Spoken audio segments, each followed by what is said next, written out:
Morning, everyone. I would like to welcome everyone for taking part of your morning to join us today for today's webinar on data analytics and visualization for community economic development. My name is Michael Asante. I'm the data and research manager at RMED. I would like to acknowledge that our branding office is located on Treaty 2 lands, the traditional homelands of the Dakota and Anishinaabe, Ojibwe, Cree, Dene, and Métis peoples.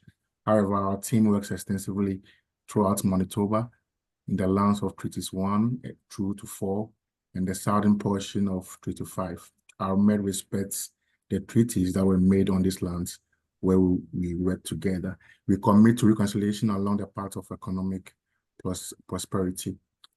I'm pleased today to be joined by members of the RMED team, including Diana Frefenson, who is the Economic Development Advisor for the Interlake and Eastern Region, Ama Anadozie, our admin coordinator. We also have Fumi Abiola Adutola, who is our marketing and communications manager. The timeline for today's session is about an hour. And if you have questions during the presentation, we encourage you to put it in the chat and you'll get through them. There will also be a time for questions and answers during or after the presentation. I want to introduce our speaker for today. His name is Alfred Appiah. So Alfred Appiah is a seasoned data scientist and applied economist who leverages a potent blend of analytical prowess, domain expertise, and technological finance to extract actionable insights from complex data sets.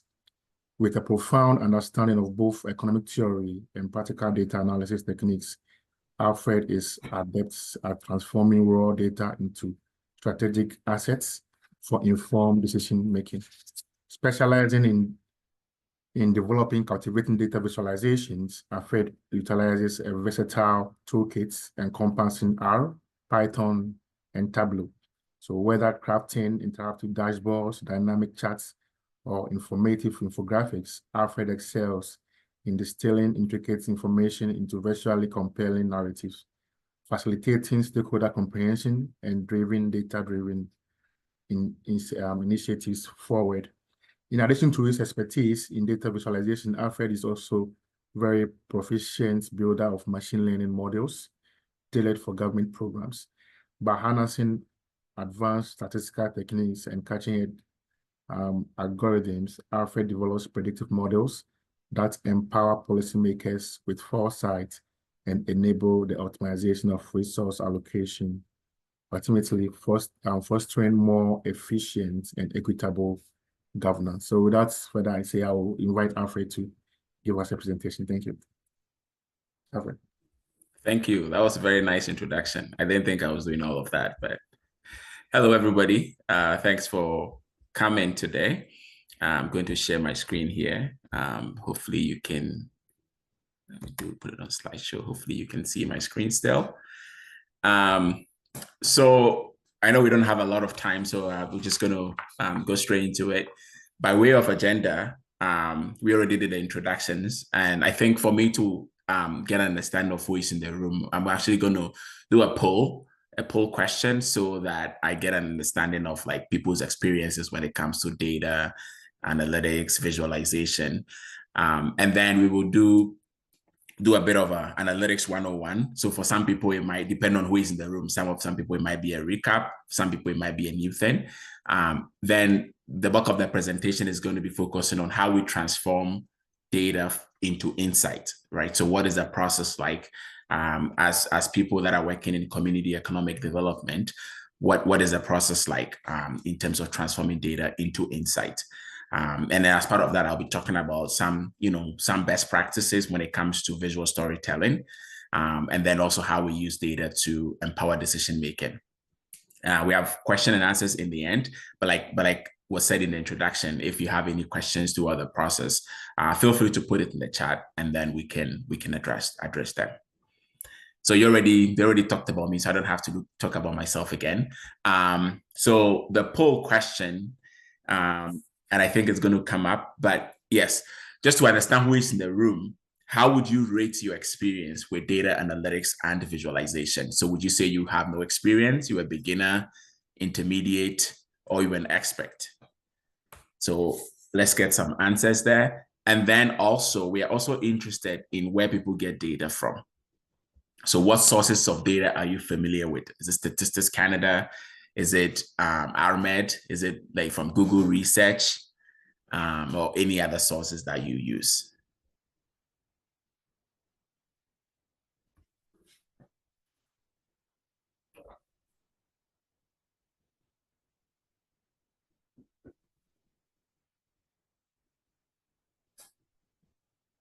Okay, so getting some responses in here. So we have between beginner and intermediate.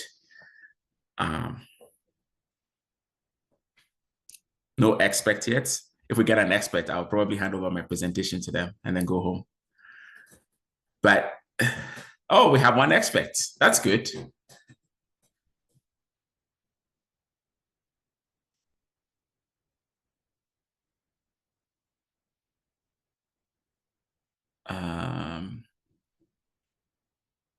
I think we have waiting for 2 more votes, but so we have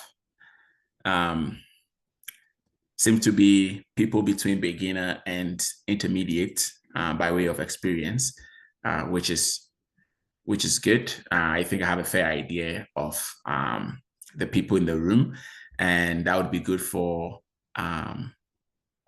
I think my content will be appropriate. So good to see that. Next, I think we're okay to close the poll. I don't know if anybody else is planning to answer, but I know we have 16 people on the call, but we have 13 responses. So that's all good. That's a good response rate to move on.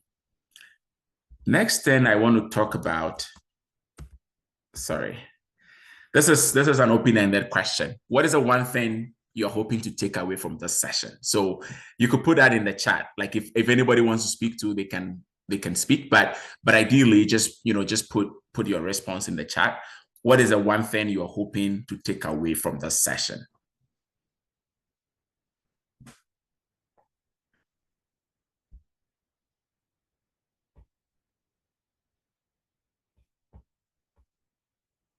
And I cannot see the chat yet, so I don't know if there's anything in there. Michael, if there's anything in there, you can let me know, because I am, oh, okay. I think I see that, can't see the chat here.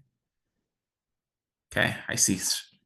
Yeah, so you can put your responses in the chat. So I'm seeing building confidence, understanding different visualization tools. What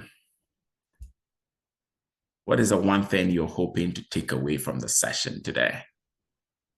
Is the question. Better understanding of your work and perspective, okay?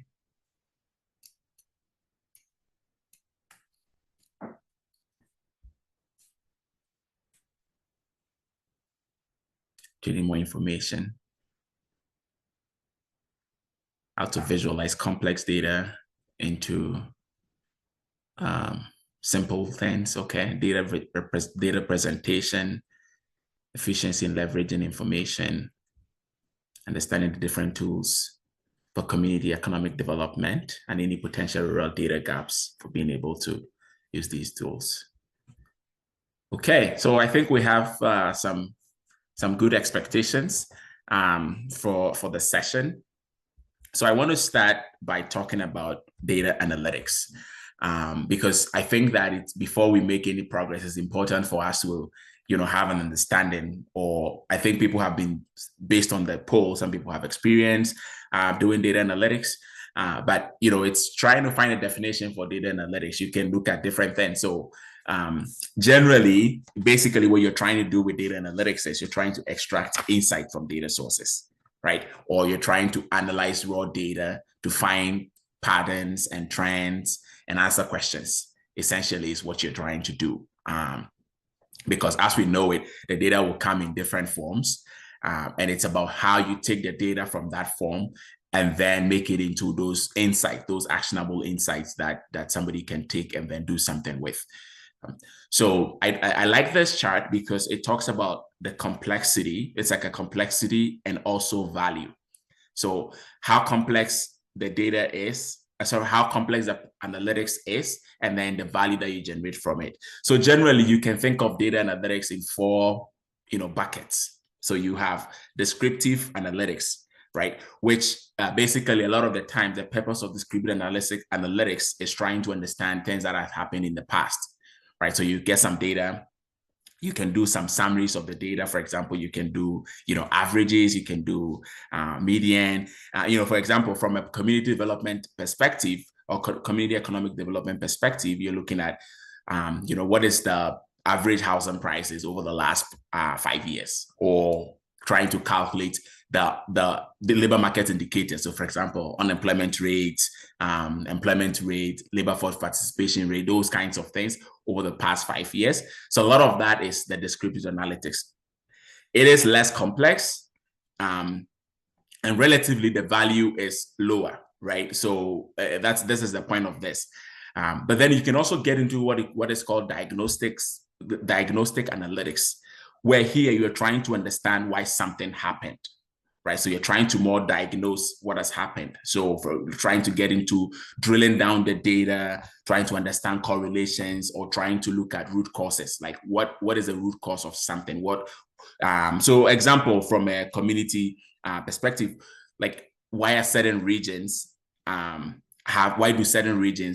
higher unemployment rates, or why is housing prices rising faster in certain neighborhoods compared to other neighborhoods, right? So this is getting into more of the diagnostic analytics, right? So you're trying to really drill down and understand what is happening.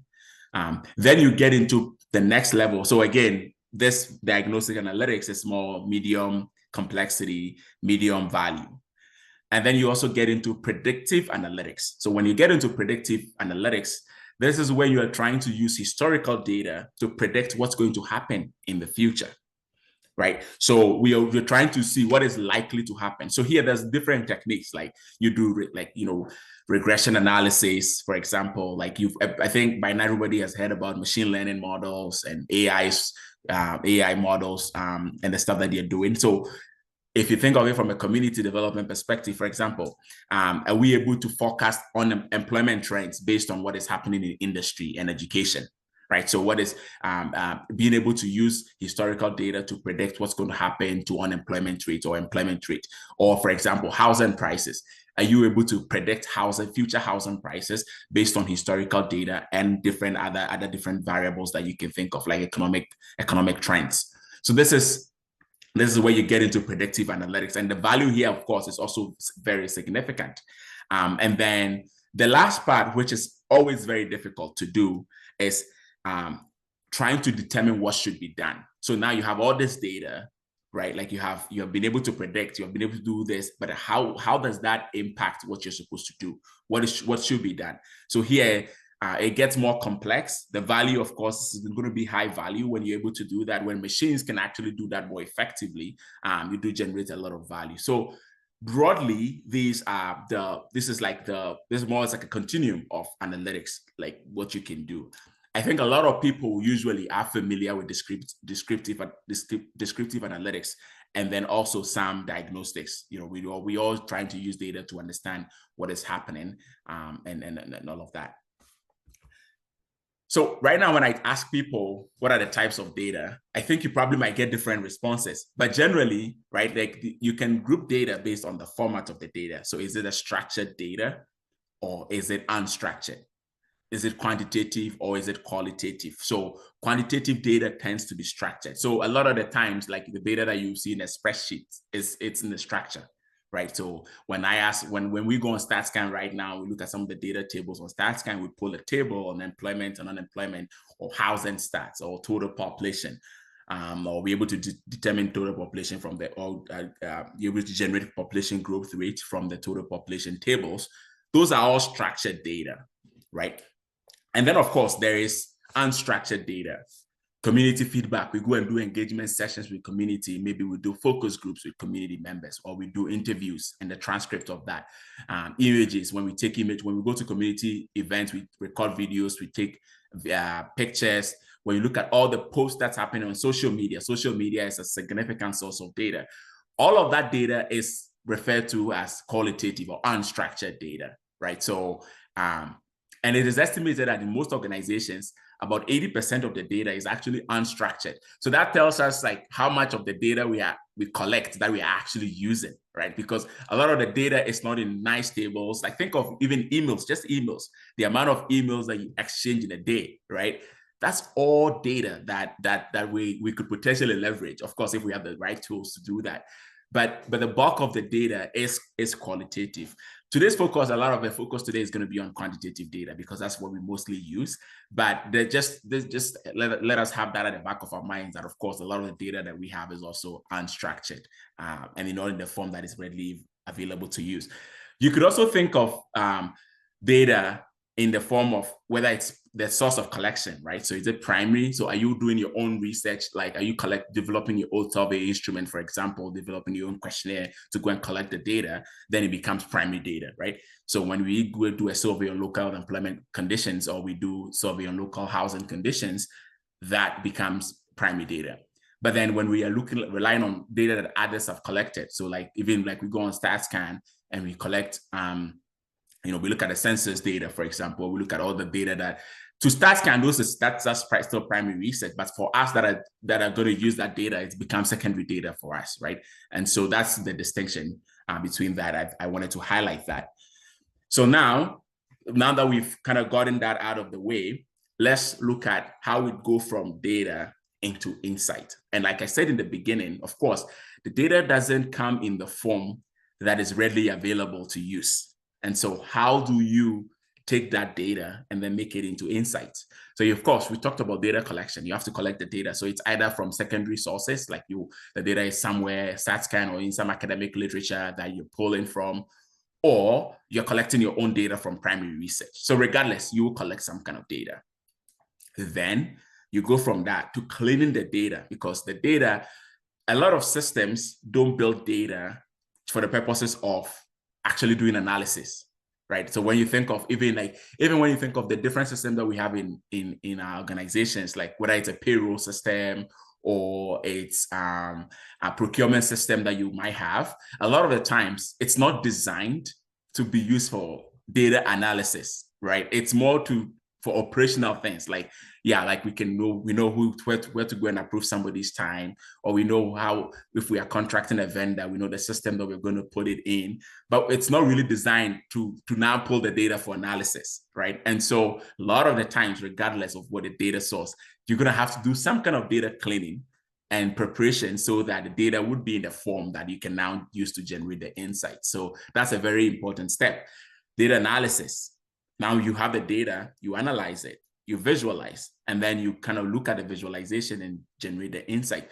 Now, I put under here that throughout this process, you really need to understand the business processes and the problem that you're trying to solve, because otherwise, what you might end up doing, you might be spinning, right? Like you have this data, like if you just start from data analysis, or you start from data collection, you have to really understand the problem that you're trying to solve. And so once you have that understanding, then it will guide all these processes. So all of these processes that we are talking about, understanding the business process and the problem that you're trying to solve is always very important and something that you have to keep in mind. So we can now start maybe touching on the different segments a little bit. Like I said, data can come from different sources. Could be unstructured, could be cross-sectional time series or panel. So I can probably talk briefly about that.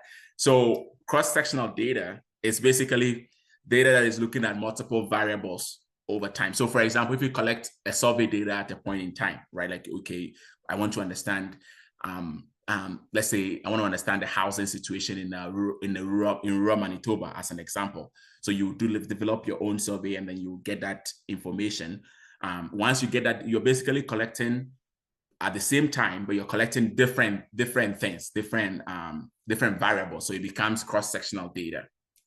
Time series is basically where you're looking at the same data over multiple times. So if you are looking at employment rates over time, so you say, okay, I'm looking at the employment rate in Manitoba overall from 2010 to, I don't know, 2024 or 2023. That becomes time series. So it's the same variable over a period of time.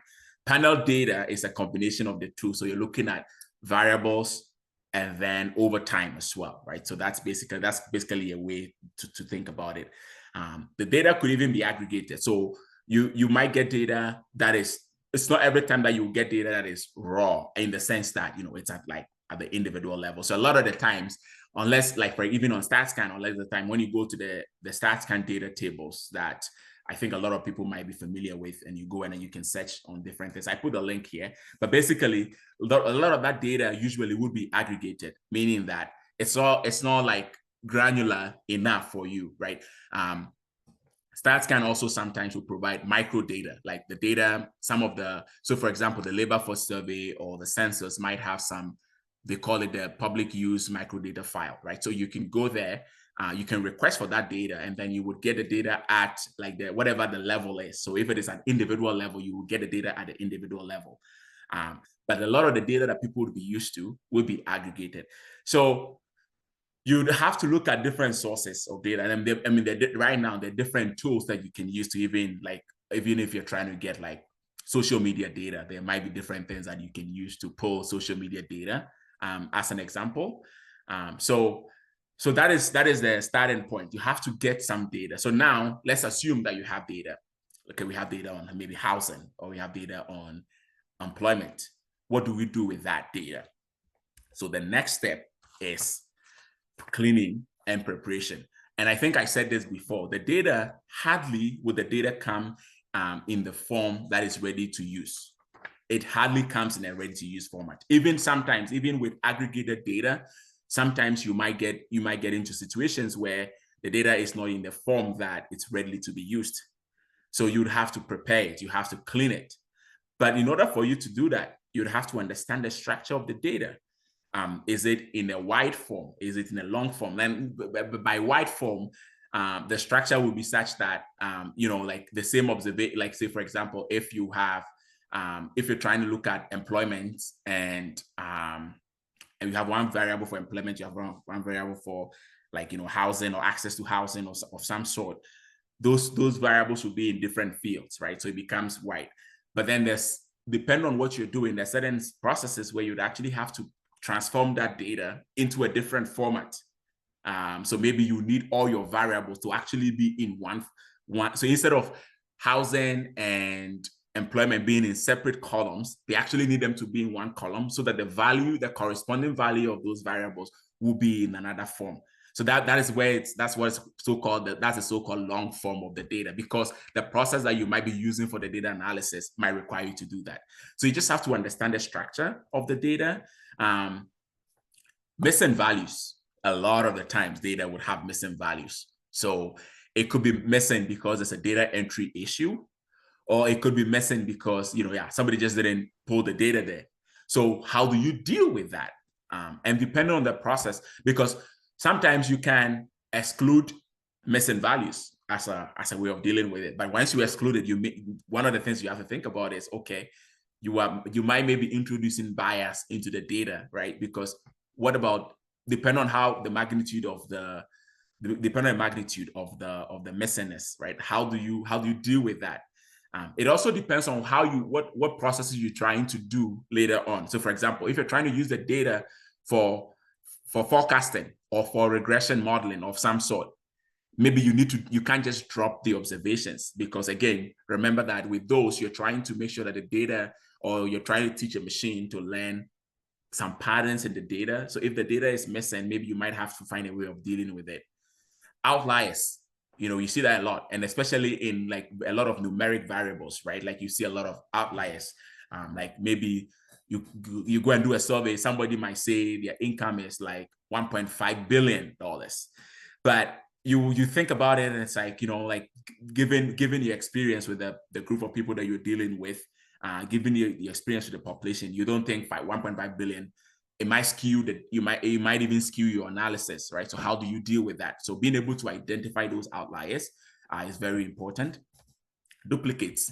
Sometimes somebody can answer the questionnaire twice, right? Or sometimes even administrative data by itself can come with duplicates, because maybe somebody was accessing some service, and then something was changed, and then maybe the records were not corrected. So there's so many ways that duplicates can happen, but it's up to you to identify the duplicates as somebody that's working with data. You have to really say, okay, is this truly a duplicate or is it a legitimate record?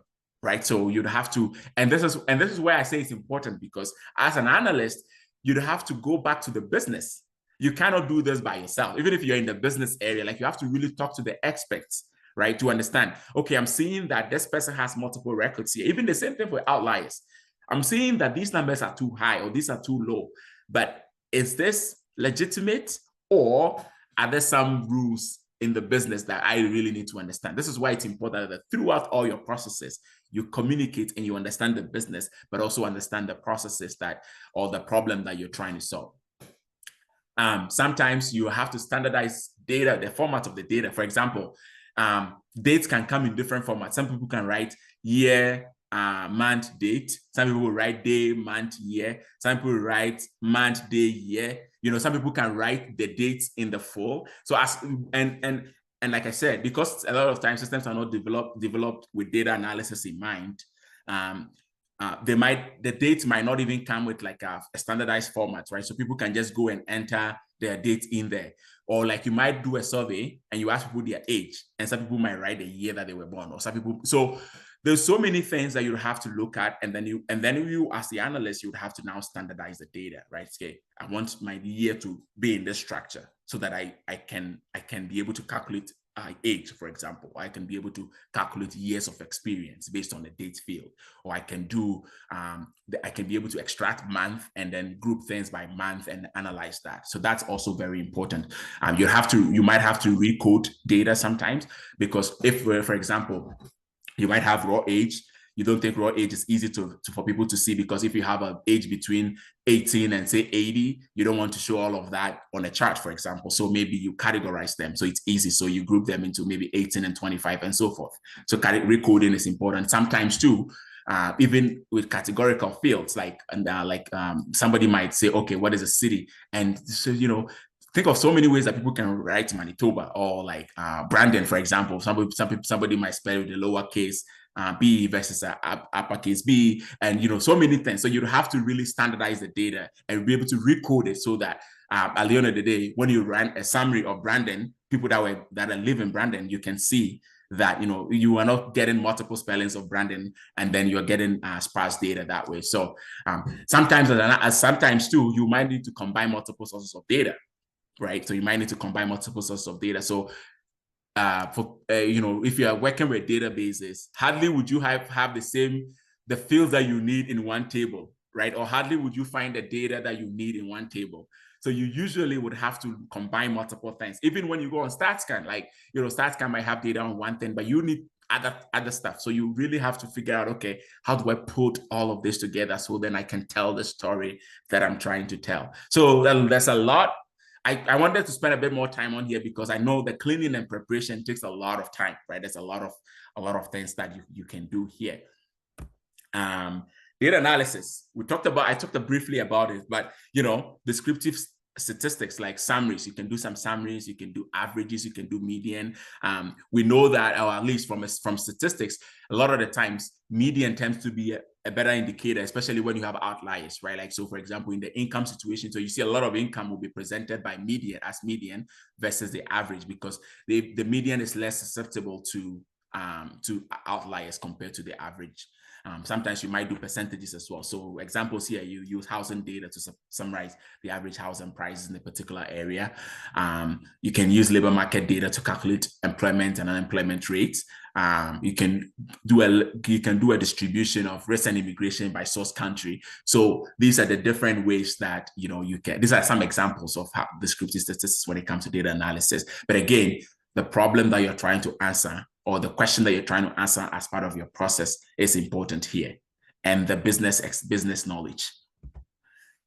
You can also get into inferential analysis, right? So here, a lot of the times you're using the data to then make inferences about the population, right? So can the data tell you something? So you say, okay, so maybe you have a hypothesis in mind that, okay, housing, what's it called?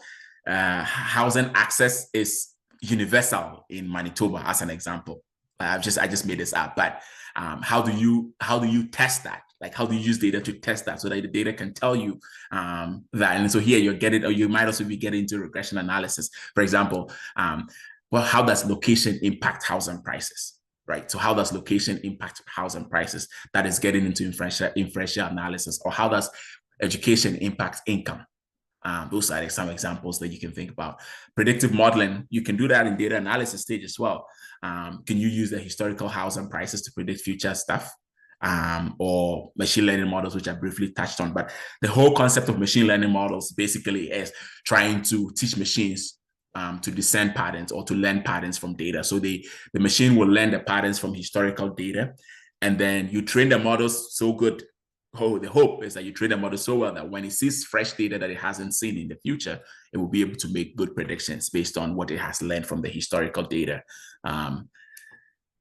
Okay. Okay, so now we're going to the next stage, which is visualization. So you have done a lot of these analysis. Now, the thing is that a lot of the time, the analysis can be very complex, right? How do you take that complex analysis, even if it's machine learning or if it is very complex regression models that you've done, how do you take that and make it into a useful insight so that somebody in leadership can understand it? Because we know that, you know, people in leadership, it's not everybody that usually would understand these complex models. That is just the reality that we have. So as people, how do we make sure that the whatever analysis that we're doing can be in the form that that whoever the audience is. A lot of the times the audience wouldn't be technical people, so how would they understand that?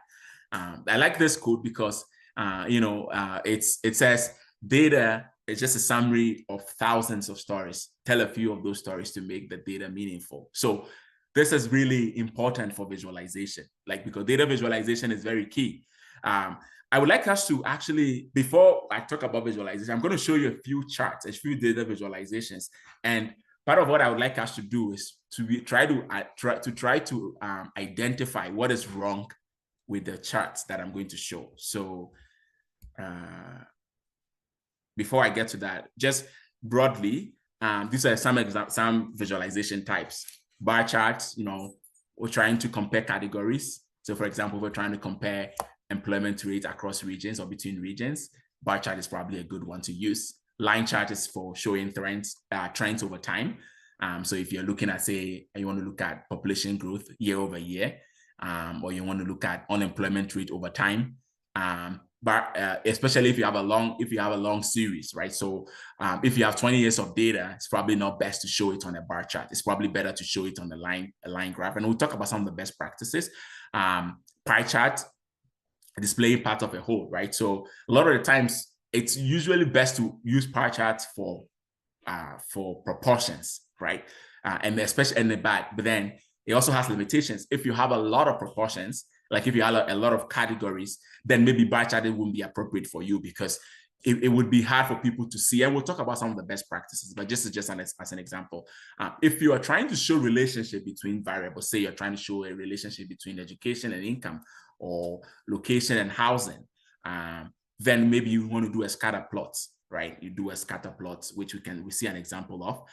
But if you're trying to see intensity, heat maps is also a good chart to use. Like you're trying to show, okay, because I want the person that's looking at the data, I want them to really see, these are the crime hotspots across the city, for example, right? So, but I think now we can go to those charts.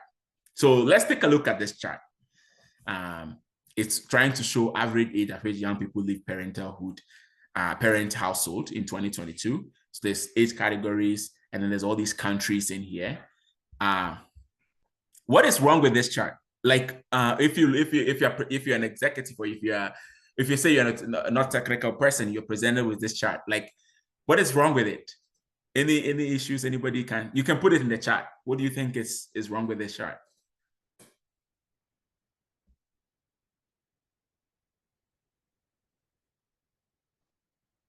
If you also want to, if you also want to talk, you can do that. It's hard to read, yes. Somebody says it's hard to read. Anything else?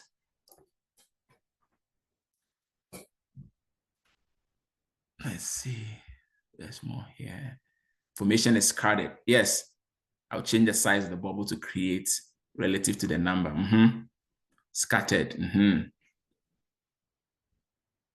Yeah, so we can see that it's not really visually appealing, right? Like it's trying to communicate multiple information. So it's when you look at it, it's not the best. It's confusing. Yeah, somebody says it's confusing. Like, how do you even, because again, remember we are talking about generating insights, right? We're trying to generate insights. So if we're trying to, if there's insight generation or the process of the insight generation, we are creating these confusions, that's definitely not what we want. How about this one? There's another one here. This one is,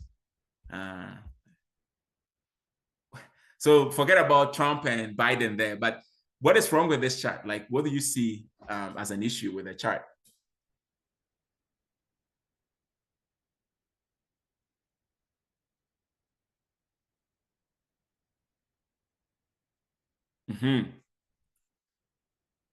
That's a huge 1%, yes.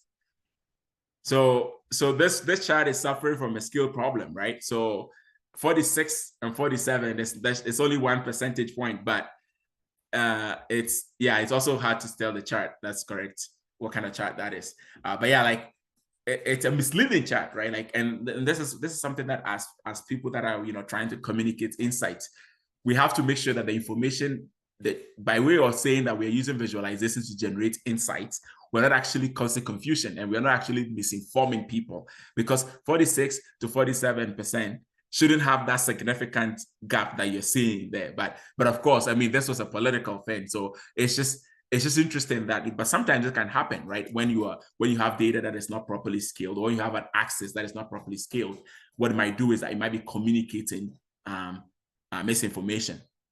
Sometimes, I would say though that sometimes, depending on the metric that you're trying to look like, sometimes it's not necessary that I'm not saying that every visualization needs to start, say for example, the y-axis needs to start from 0, because there might be some instances where the metric itself is very, very high. So if it's like 90, like if it's like 90 over 90 something percentage, right? Sometimes maybe you can start from like 50 as like the base, right? So then you can see, because otherwise, again, if you start from 0, it will also show the difference at all, right? Because 98 and 99 won't show any difference at all. So it's case by case, but generally we just want to make sure that our y-axis is not deceptive, right? Like it's not misinforming. I think I have one more here. Okay, what is wrong with this? This is a pie chart. We talked about pie charts, trying to show parts of a whole using proportions. But what is wrong here? This looks like it's a very colorful pie chart, looking at fatalities from 2007 to 2023. Far too easy to read. It's far too easy to read. That's very interesting. I would like to hear more about that. I actually don't understand what you mean by that. Oh, joking. Okay. Anything wrong with this chart, or is it a perfect chart? Like, is it representative enough? Can we easily tell what is what from this chart? Would it be better to present this information in a different way? Yeah, too many quadrants, right? Like, because you're trying to, again, like, how am I going to differentiate? And especially even when it comes to the coloring scheme too, it might especially depend on your level of comfort with coloring. It might even cause confusion here with this chart. So for something like this, it's probably better to present this in a bar chart. Like, you can do a bar chart, then you can sort it by the highest percentage, so it's easy for somebody to see those insights. So some best practices: keep it simple. I think simplicity is very important in data visualization, because at the end of the day, you're trying to communicate insights, right? And so you have to keep it simple. You don't have to do a complicated chart. It's always best to start from the simplest of charts. Like, you might think, oh, a bar chart sounds so basic, but it communicates a lot of information. You have your nice bar chart, you've sorted it by the value of the magnitude of the different categories. Very easy for people to understand. Simplicity in data visualization is definitely very important. We talked about this. You have to choose the right chart type. So if you have so many categories, maybe you should use a bar chart. And like if you're trying to show trends over time, and you have so many values, like if you have so many years of data, maybe a bar chart is not the best way. You should maybe do a line chart so people can see the trends over time. But also make your visualization important. You can even emphasize key insights, right? So like sometimes you can even use the title of the chart. Like the title doesn't have to be figure one. The title of the chart can actually even carry information, right? So we say, okay, the chart is showing that. So for somebody sees this chart, they're able to understand what is happening or what is going on in the chart. And I'm trying to be careful of the time, mindful of the time here, because I know we have only an hour. But yeah, use color wisely. Coloring also, if you have to use a colorblind palette of colors, you have to look into that and make sure that everybody, that it is accessible for everybody. Accessibility is very important in data visualization. Ensure that the text is legible so people can actually read the text. If their intent is for them to understand or read the text, then you have to make it legible. If it's not, then maybe don't clutter the visualization by adding multiple text. So some examples, I think some of you are familiar with this report, but this is very good because you can easily see there's information here looking at population over time in the capital region, and then there's an information on the side to say that okay, there's between 1991 and 2021 there's about 25% increase in the population in the region. So very easy, simple line chart. People can understand it and see what's happening population wise. Sometimes you might want to do comparisons. Again, this is good because education level, you have categorized it into different things, and then you show the percentage in Manitoba, then you also look at the capital region. So it's very easy to understand, I think, right? And so I think people would agree with that. So again, simplicity, like you don't go and like if you try, sometimes you might be tempted to present this as a pie chart, but it might just not look good. So bar chart, easy, people can understand this. If you have to do tables, right, you have to make sure that you are highlighting what you want people to look at. So here, one of the idea here is to highlighting the negatives, right? So if it is negative, it's in red. So once I look at this, okay, well, what's happening in financial services and why are the number of jobs going down? Or what's happening in tourism or oil and gas production and why the number of jobs going down? So use some of these coloring to help people really understand quickly, okay, what am I looking at? Why is this like this? And make sure that your headings, of course, are easy to understand and that. Tools. So far I haven't really touched on tools. My principle is that when it comes to tools, right, you have to use what gets the job done, right? So if it's Excel that you can use, Excel can do very powerful visualization, right? Excel can do a lot of good data visualization. So if it's Excel that you're comfortable using, absolutely use Excel. And because to me, I don't get bogged down too much on the tools because the tools can change, right? If you go and learn, say you go and learn Stata, a lot of us when we're in school, for when I was in grad school, we used Stata a lot for literally everything. When I went into the work world, because Stata is expensive, hardly do people want to pay for you to have the license for Stata. So I had to adapt, and I start using Python, I start using R. But if I was too concerned about, I need to really use data, by all means, I need to use data for this analysis, you probably would. So I put these tools here as examples, just as examples, like, SPSS, SAS, Tableau. But to me, the principle is what's important, right? Being able to take the data, understanding that you have raw data, you take it, you do all these transformations to the data, then you can visualize it. Just having that principle and understanding that is how we generate insights. To me, the tool doesn't really matter. You might know Tableau as like a tool for interactive visualization. You go to an area and then you go to a new job and they say, oh, we don't use Tableau here, we use Power BI, right? So if you were too particular about Tableau, then it's like, okay, what do you do now? You would have to adapt, right? So to me, it's more about really taking time to understand the principle and the fundamentals versus actually being too concerned about tool. Like there's always a whole debate about, okay, even in the data science community between R and Python, like which is the best tool. Like I don't get involved in that debate because I know it's like, if I need to use Python for if I understand R enough, I can be able to apply some of those knowledge or concepts and try to understand Python as well. So that's basically my principle when it comes to these stuff. And then finally, when it comes to empowering decision making, so we've talked about taking the data and turning it to insights, right? So you got raw data, you have some raw data from wherever you got it, even from a survey, but you're able to turn that into action, or you turn that into something that people can actually digest, right? Visualization becomes a very powerful tool for that.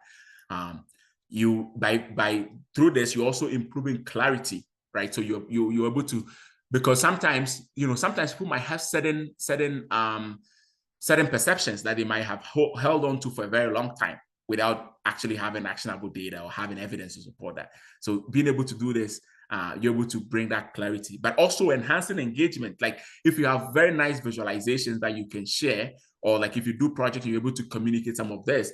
It's a way of engaging people, right? It's a way of engaging people. Driving efficiency in the sense that, if we're able to train, say, for example, if you depend on your experience, if you're able to work with like predictive models, some part of like work where it's like manually done, or you are able to now say, okay, I'm going to have a tool that streamlines that approach. Or even when you think of like interactive visualization, for example. So maybe you're used to having to do monthly reports, right? Where you have to you do monthly report, manually do monthly report. But now you're able to maybe use a Power BI or Tableau dashboard to now show that same information.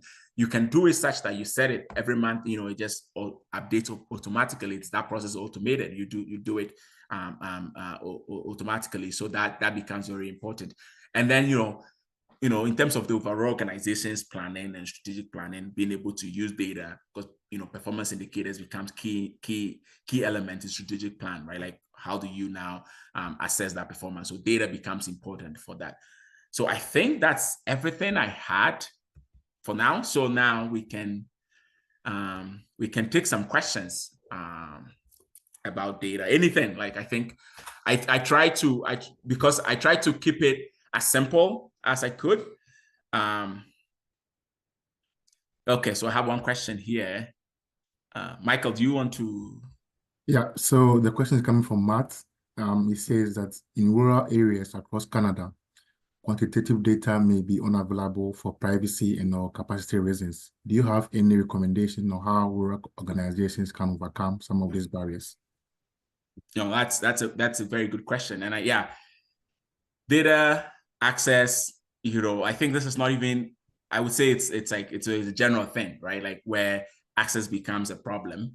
I think from my experience, like once you start with Statistics Canada and all of that, and it's not possible to get that information, then I think one of the starting point will be primary research, right? Like if it is at all possible, but I could also understand the capacity issue, capacity in the sense that I'm assuming capacity here is that you don't have the capacity or you don't have the resources to do primary research. But I think that right now there are tools available when it comes to like even creating simple survey questions. And also like it could even be a simple like leveraging like whatever, if you have some kind of depending on what platform you're on, if it is like Microsoft or if you're on Google, like Google has Google Forms. If you're Microsoft, I think Microsoft, there's also like a form equivalent of that to try to collect information. But I think it's just starting from the little things, right? I could see the privacy becoming a concern too, like in the sense that, but I think people also would need assurances about how their data is going to be used. So from a privacy perspective, if you are going to collect people's data, of course, you have to communicate that to them that, okay, we're going to use this data this way. And then also that, the data, it's not like it's going to be identifying, we're not going to be reporting. So even if you're developing a primary tool like a survey, being able to put some of those information in there, it's just going to be aggregated data that's going to be used. We're not going to tie anybody to anybody's data to any person, so that it doesn't become identifying.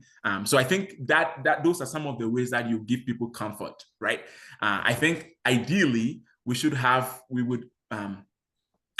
would want to be able to have like if the data is already collected and we're using it, but if not, then we'll have to use primary research, because part of the things, even with Statistics Canada, is usually the data would already be aggregated. Like, for example, like if it might be at the census metropolitan area level, sometimes you might get census subdivision, but even that might not even meet your purpose, right? So part of what I would say is that if you are able, maybe try to access the public use microdata file, which usually will have the raw data. I know sometimes what StatsCan will do is they will say, okay, they're only going to release like maybe 25% of the census data for people to do research. So if you have that ability to analyze raw data, maybe you go and take that, because 25% is still be representative. You can then at least you can find your area, the rural area, particular rural area, and then use that. So I think just being able to develop your own primary research, but also relying on the public use microdata file from Statistics Canada, I think will be some of the ways I would recommend. Perfect. Thank you so much. Yes, any more questions? Okay. What programs do you for more education and data analysis? So by program, are you talking about tools or are you talking about like courses? So that just so I understand it, I can answer Eric, so I can answer it appropriately. Courses, okay. So I think a lot of the times it's self-directed, right? So I think just for data analysis, I would say that just start from a basic and try to understand statistics, like basic statistics. It doesn't have to be very complex statistics. They have just basic statistics, right? Okay, when you see an average, what's an average? What's a median? How do you calculate that? All those things. I think that would be the starting point. But there's just a lot of, like, Coursera has for example, if Coursera is a platform that you use, has a lot of like foundational courses that you can find on data analysis. But again, to me, I would say if you're new, if you're beginner level, just start from the basics, right? Understanding some statistics. And then you get into, okay, I know that sometimes it's like, even if you're a beginner, it's like, okay, if I get this raw data, I know I can use that to calculate the total number of people that are in the population, or I can use that to calculate distribution, like, okay, this is this percentage. Even if it's starting with Excel, pivot tables are a very powerful way of looking at data, right? So but I think to me, it's courses, of course, but it's also practice, right? Like you can go think of what you can sit in class, you learn all these things, but if you're not practicing it, so if you're not using data in your daily work, but it's something that you want to get into, maybe identify something that you're passionate about and try to use data to understand it better. Like right now, there's data on everything, right? So say, for example, if you're interested in hockey, like if we're in Canada, hockey is one of the key things here. If you're interested in sports, if you're interested in music, you can find data on music and find data on sports and then use that to practice. And that's assuming you're not doing it in your everyday life or everyday work, right? So those are some of the things. But I think that, whatever course that you're doing, it has to start from like the basic statistics, being able to take raw data, and then, just actually be able to generate some of those summaries as a starting point.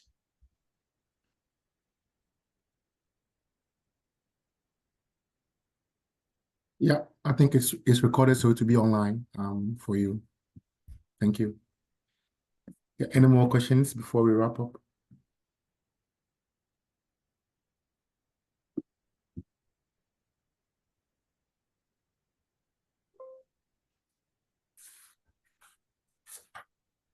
Okay. So yeah, in addition to what Alfred said, we also have resources on our website. So if we go to our Advanced Rural Manitoba.ca website, you'll see that we have data there, like you have profiles, you've done some dashboards for communities, which we normally update whenever the data is available. And so this is also, trying to support our rural communities who may not have the capacity to do their own analysis and visualization. We also do have a data request form online.